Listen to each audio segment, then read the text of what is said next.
के बोल बाला धर्म से लड़ाई। अधर्म के बोल बाला धर्म से लड़ाई। सही नसानियत के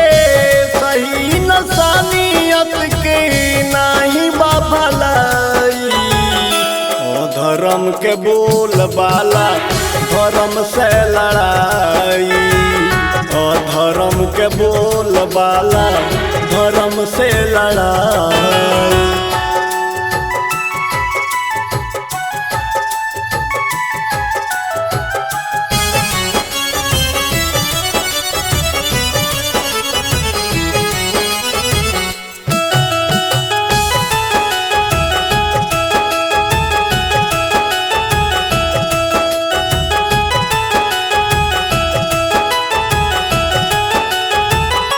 बढ़िया विचार नहीं निक ना करमावा।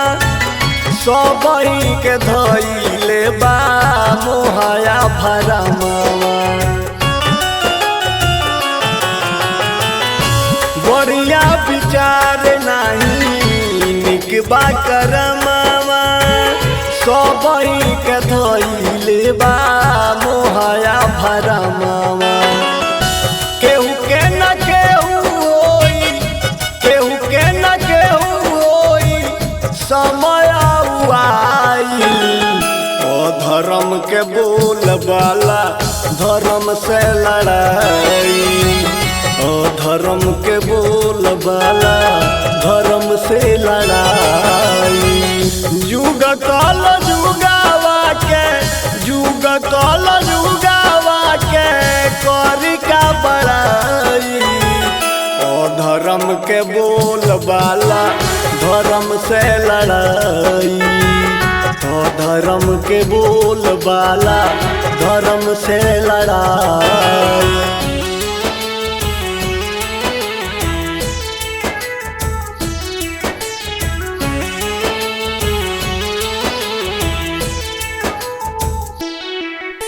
Music by Mohan Yadav.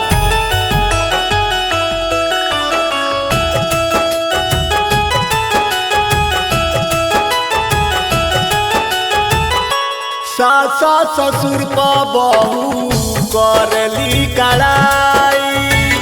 सोचल न रहनी की जुग जैसन आई। सासा ससुर का बहू करली कड़ाई। सोचल न रहनी की जुग जैसन आई। सही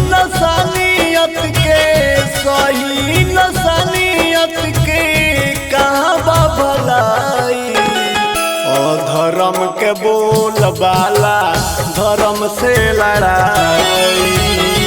अधर्म के बोल बाला धर्म से लड़ाई।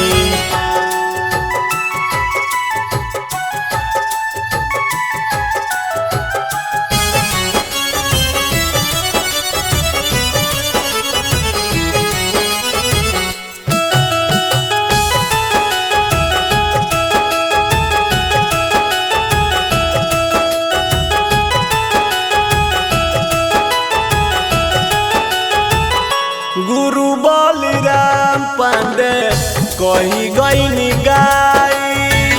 ज्ञान के आधार रही भजन सुनाई।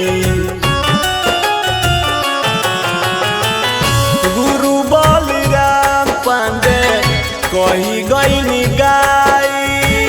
ज्ञान के आधार रही भजन सुनाई। सुनिला सनेही करे गुरु के दोहाई। अधर्म के बोल बाला धर्म से लड़ाई। युग काल जुगावा के करी का बड़ाई। अधर्म के बोल बाला धर्म से लड़ाई। अधर्म के बोल बाला धर्म से लड़ाई।